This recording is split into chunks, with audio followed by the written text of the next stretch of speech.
हम सब अपने अपने केसेस को जीतने के लिए हमेशा उत्सुक रहते हैं। हर एक क्रिमिनल केस में जीत की यह यात्रा फ्रेमिंग ऑफ चार्ज से शुरू हो जाती है। बहुत आलसी जजों को छोड़ दें तो चार्ज फ्रेमिंग के समय उन चार्जेस को बदल दिया जाता है जिनमें पुलिस आईओ ने अपनी इन्वेस्टिगेशन के बाद वह चार्जशीट कोर्ट में फाइल की थी। उदाहरण के लिए आईओ ने चार्जशीट को 376 आईपीसी में फाइल किया है, लेकिन चार्ज लगाते समय जज साहब पाएंगे कि नहीं, यह तो 376 पार्ट 2 पार्ट एन का केस है और वह इसको 376 2N में चार्ज फ्रेम करेंगे।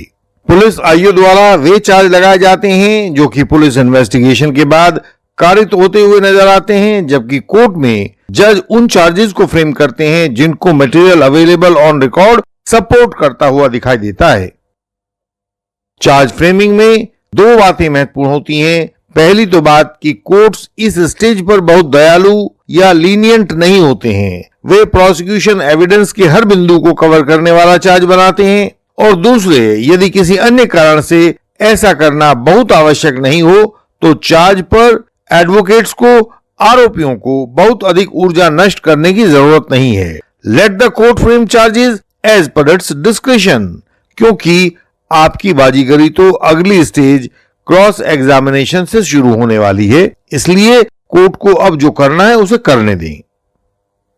चार्ज फ्रेमिंग के बाद प्रोसिक्यूशन का एविडेंस शुरू होता है, जिसमें अलग अलग तरह के गवाह आते हैं, जैसे आई विटनेस आते हैं, इंजर्ड विटनेस आते हैं, टॉक विटनेस आते हैं, चांस विटनेस आते हैं और सपोर्टिंग विटनेस भी कोर्ट में आकर अपनी गवाही देते हैं।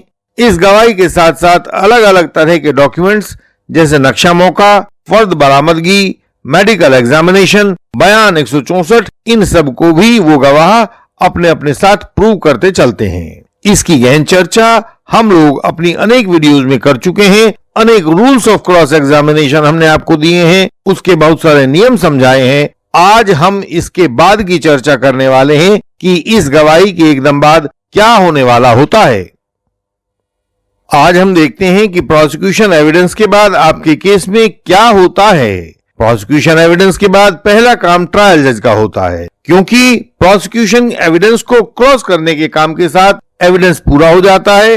अब काम शुरू होता है ट्रायल जज का। यह जज की ड्यूटी होती है कि वो आरोपी को बताएं कि प्रोसिक्यूशन एविडेंस के फलस्वरूप क्या क्या एविडेंस केस फाइल के रिकॉर्ड पर आ चुका है, क्योंकि प्रोसिक्यूशन एविडेंस से पहले जो कुछ प्रोसिक्यूशन चाहता है जरूरी नहीं कि वह सब कुछ रिकॉर्ड पर आ ही गया हो। बहुत सारे प्रोसिक्यूशन एविडेंस को डिफेंस काउंसिल अपने क्रॉस एग्जामिनेशन के द्वारा नष्ट कर चुके होते हैं। जब जज केस फाइल के रिकॉर्ड पर आया हुआ प्रोसिक्यूशन एविडेंस आरोपी को बताते हैं तो सेक्शन 313 सीआरपीसी के तहत वे हर एविडेंस पर आरोपी का स्पष्टीकरण पूछते हैं कि बताओ यह एविडेंस आपके खिलाफ रिकॉर्ड पर क्यों आया है, उस गवाह ने आपके खिलाफ गवाही क्यों दी है, उस डॉक्यूमेंट में आपका नाम क्यों लिखा हुआ है, एफएसएल एक्सपर्ट रिपोर्ट में आपके विरुद्ध रिजल्ट क्यों आया है। हर एक बात पर आरोपी से उसका स्पष्टीकरण पूछा जाता है कि आपके विरुद्ध जो यह एविडेंस आता हुआ दिखाई देता है, इसमें आपका क्या कहना है। इंडियन लीगल सिस्टम के पास झूठे गवाहों को तोड़ने के बहुत सारे कानूनी औजार हैं। बिना झूठे गवाहों को तोड़े आप फॉल्स एलिगेशन पर विजय नहीं पा सकते हैं। बाद में जीवन भर पछताते रहने से अच्छा है कि झूठे गवाहों को तोड़ने में इंडियन लीगल सिस्टम की विशेषज्ञता का सहारा लिया जाए। इंडियन लीगल सिस्टम के मेंबर बने और यह सहायता पाएं। इस सेक्शन 313 सीआरपीसी के स्पष्टीकरण में आरोपी को बिना शपथ लिए बोलना होता है, इसलिए इसमें ऐसी कोई शर्त नहीं होती कि आरोपी को 313 के समय कोर्ट में केवल और केवल सच ही बोलना होगा। वह अपने बयान में कुछ भी कह सकता है। सेक्शन 313 सीआरपीसी भारतीय कानून में आरोपी का एक बहुत बड़ा बचाव है, लेकिन कुछ जज लोग इसको बर्बाद करके रख देते हैं।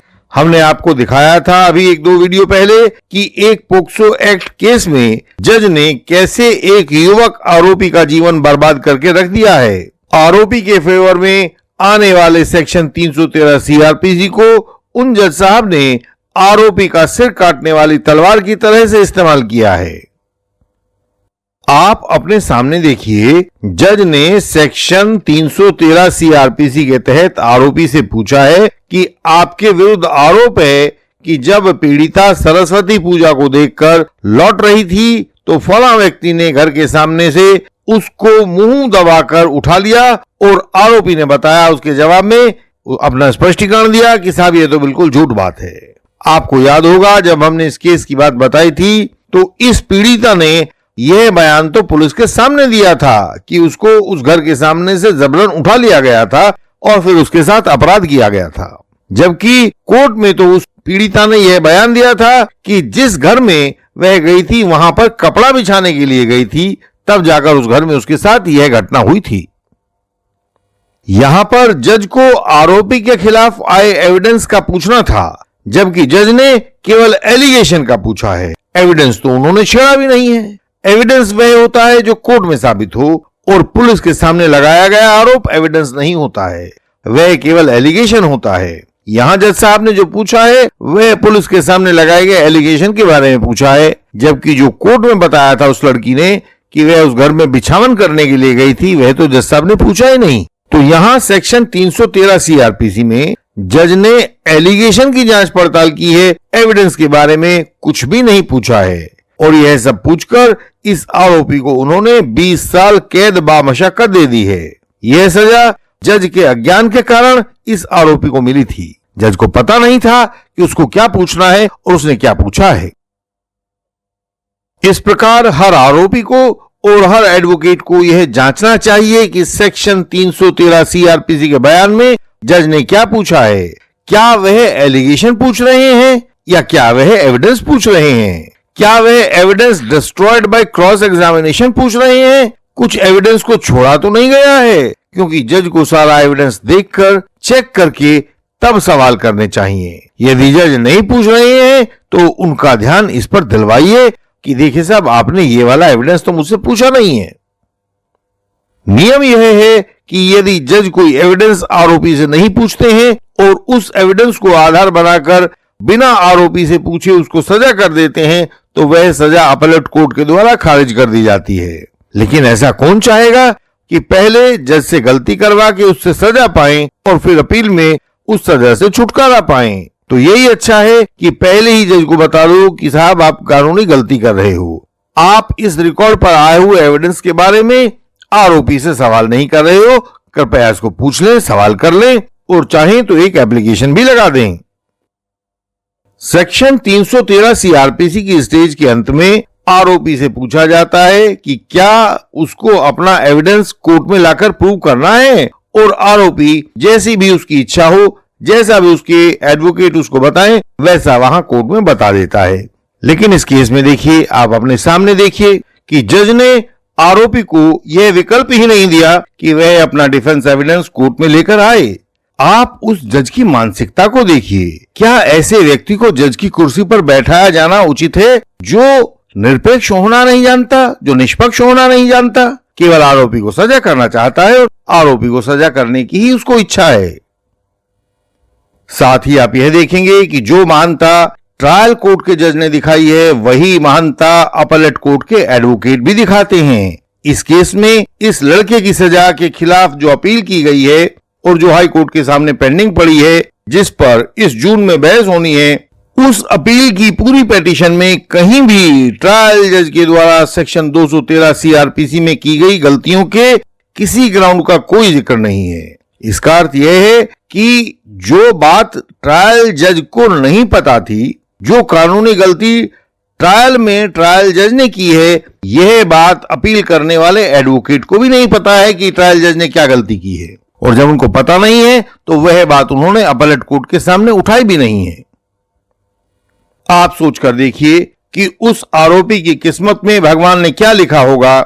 जज को पता नहीं कि सही कानून क्या है, उसने आरोपी को 20 साल की सजा कर दी। उसके बाद अपील करने वाले एडवोकेट को नहीं पता कि जज ने क्या गलती की है और उन्होंने अपील दायर कर दी, और यह पता नहीं है कि यह किस अपीलेट जज के सामने अपील में सुनवाई जाएगी। यह तो उनका निर्णय आने के बाद ही पता लगेगा। इसलिए भारतीय न्याय व्यवस्था से जितना जल्दी हो सके बचकर अपने काम पर लग जाना चाहिए। यह स्थापित सत्य है कि जिस आरोपी को भारतीय न्याय व्यवस्था से जितना अधिक न्याय मिला है या मिलता है, वह और उसकी आने वाली पुश्तें उतनी ही अधिक बर्बाद हो जाती हैं। इसलिए जितना जल्दी हो खुद को इस न्याय व्यवस्था से बचाते हुए अपने जीवन को सुखी बनाएं। भारतीय न्याय व्यवस्था में केवल वही लोग सुखी हैं जो इसका नाम लेकर मोटी तनख्वाहें हर महीने पा जाते हैं, बाकी तो सब दुखी हैं। इंडियन लीगल सिस्टम उन लोगों को राह दिखाता है जो झूठे आधार पर कानूनी केसेस में फंसा दिए गए हैं। हम उन लोगों के केस पढ़कर समाधान समझाते हैं। कोई कानूनी अड़चन हो तो इंटेंसिव कंसल्टेशन के द्वारा उसको हल करते हैं। क्वॉशिंग और डिस्चार्ज के बारे में सही कानूनी स्थिति बताते हैं ताकि आपका समय और संसाधन नष्ट ना हो। आवश्यक होने पर हमारा अपराजेय क्रॉस एग्जामिनेशन तो होता ही है। कोई झूठा गवाह आपको अब परेशान न कर पाएगा। केवल क्रॉस के द्वारा ही ट्रायल जीता जा सकता है। जो क्रॉस ठीक से नहीं कर पाते हैं वे ट्रायल में हार जाते हैं और अपीलों में वर्षों तक चक्कर लगाते हैं। आप इस कानूनी प्रक्रिया के शिकंजे में ना फंसें। हमारी वेबसाइट है indianlegalsystem.org। इस पर सभी महत्वपूर्ण जानकारियां आपकी सरल भाषा में दी गई हैं। उन्हें पढ़ें और सीखें। आपका ज्ञान आपका हथियार है। इस चैनल की हर एक वीडियो में फॉल्स एलिगेशन से बचाव की युक्ति दी गई है, उसे देखें, वह आपकी सहायता करेगी। इस चैनल को लाइक करें, शेयर करें और सब्सक्राइब करें। बेल आइकन को प्रेस करें ताकि कोई नई वीडियो आपसे छूट न जाए। हम आपसे अगले वीडियो में फिर मिलेंगे। तब तक के लिए प्रणाम।